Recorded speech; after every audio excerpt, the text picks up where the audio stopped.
आपको बताएं कि बच्चों को खसरा, रुबेला और पोलियो से तहफ़्फ़ुज़ फराहम करने के लिए कौमी मुहिम का आज से आगाज हो गया है और कराची में सिंध की वज़ीर सेहत अज़रा अफजल पेचोहो ने इस मुहिम का इफ्तिताह भी कर दिया है। इस वक्त हमारे नुमाइंदे राशिद खान वहां मौजूद हैं जो नाज़रीन को मजीद आगाह करेंगे। जी राशिद खान, क्या तफसीलात है आपके पास, आगाह कीजिएगा।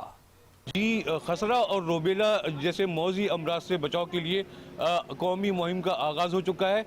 आज 17 नवंबर से इस मुहिम का आगाज़ हुआ, जो कि 29 नवंबर तक जारी रहेगा और बिला तातुल जो 6 माह से लेके 5 साल तक के बच्चे हैं उनको टारगेट किया जाएगा। इस वक्त हमारे साथ मौजूद हैं डॉक्टर अरसलान, जो कि इस मुहिम का हिस्सा हैं। हम उनसे जानेंगे। जी डॉक्टर साहब, ये बताइएगा ये क्यों ज़रूरी है और क्या खदशात हैं वालिदैन को इस हवाले से कि एक अफवाहें फैल जाती हैं जब भी इस तरह का कोई मुहिम आता है, तो आप क्या पैगाम देंगे जो नाज़रीन है हमारे उनकी अवेयरनेस के लिए? बहुत शुक्रिया आपका कि आपने इतने अहम मौजू पे आज ये कवरेज भी की है। सबसे पहले तो देखें ये बहुत ही एक इम्पॉर्टेंट और मुनफरद किस्म की ये आज जो आगाज़ हुआ है कैंपेन का, जिसमें ना सिर्फ खसरा रुबैला साथ साथ पोलियो वैक्सीन के भी 2 कतरे हर उस बच्चे को पिलाए जाएंगे जो 5 साल से कम उम्र का होगा।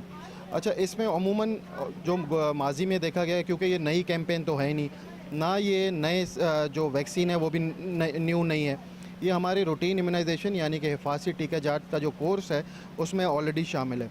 अब इस मुहिम को करने का मकसद ये है कि जो वबा फैली हुई है स्पेशली खसरा से रिलेटेड, रुबेला और जो हमारे सामने पोलियो की जो सूरत हाल है, एनवायरमेंटल सैंपल्स की पॉजिटिविटी हर जगह पे मौजूद है, तो उसको कवर करने के लिए इस बार ये भरपूर तरीके से पूरे सिंध में ये कोई कमोबेश 6,500 से ऊपर फ्रंट लाइन वर्कर्स हैं जो कि इस मुहिम में अपनी ड्यूटी सर अंजाम देंगे, घर घर जाएंगे, लोगों को आगाही पहुँचाएँगे और बच्चों को मोबलाइज़ करके खुसूसी जो सेंटर्स कायम किए गए हैं, मराकज़ कायम किए गए हैं हेल्थ के हवाले से, वहाँ पर ले जाके बच्चों को वैक्सीनेट कराएंगे। इसमें 6 माह से 59 माह यानी 5 साल से कम उम्र के बच्चों को खसरा और रुबैला की वैक्सीन लगाई जाएगी और पैदाइश से 5 साल तक के बच्चों को हम पोलियो वैक्सीन के 2 कतरे हर उस बच्चे को देंगे इंशाअल्लाह। शुक्रिया डॉक्टर साहब। जी, ये डॉक्टर